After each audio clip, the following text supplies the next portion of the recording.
La lamproie de plein air ressemble à une toute petite anguille, mais contrairement à celle-ci, elle n'a pas de mâchoire. Ce n'est donc pas un poisson, mais un pétromisontidé.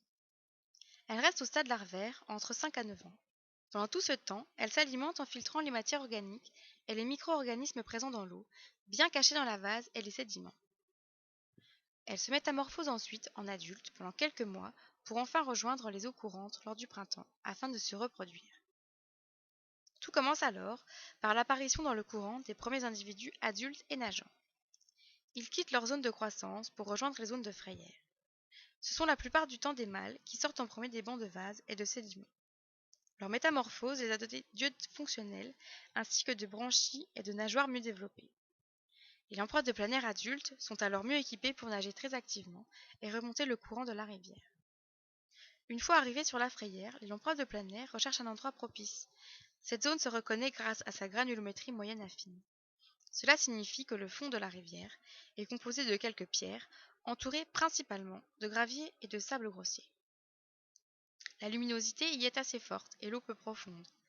Les lamproies de plein air vont donc commencer à chercher en groupe le meilleur endroit pour creuser leur nid. Les adultes peuvent déplacer de petites branches ou de petits cailloux avec leur bouche, qui leur sert de ventouse. Ces objets sont presque aussi lourds qu'eux, car ces animaux ne pèsent qu'une dizaine de grammes et ne mesurent pas plus de 20 centimètres. Les lamproies de plein air agitent leur queue pour creuser le fond de la rivière et déblayer ainsi le sable. Ces différentes actions peuvent les blesser, comme en attestent les marques sur le corps de certains individus. Les lamproies de plein air testent ainsi plusieurs endroits avant de trouver celui leur convenant le mieux pour y installer leur nid.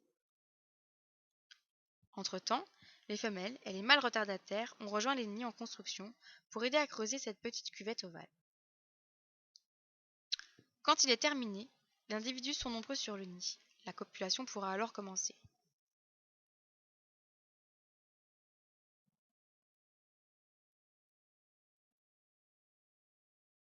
Lors de la copulation, des pelotes d'individus se forment. Les mâles enroulent leur queue autour des femelles et s'accrochent à leur tête grâce à leur disque buccal. La fécondation est externe. Les femelles et les mâles libèrent leurs gamètes dans l'eau. Les œufs fécondés se déposent ensuite dans le fond du nid. Ils y resteront jusqu'à leur éclosion quelques semaines plus tard. Les lamproies de plein air meurent d'épuisement quelques jours après leur reproduction, car elles ne se nourrissent plus pendant cette période. Il ne reste alors que quelques traces de leur passage. Ce sont les cercles plus clairs, au fond des cours d'eau, qui sont le résultat des tentatives de création de nids et de ceux réellement occupés.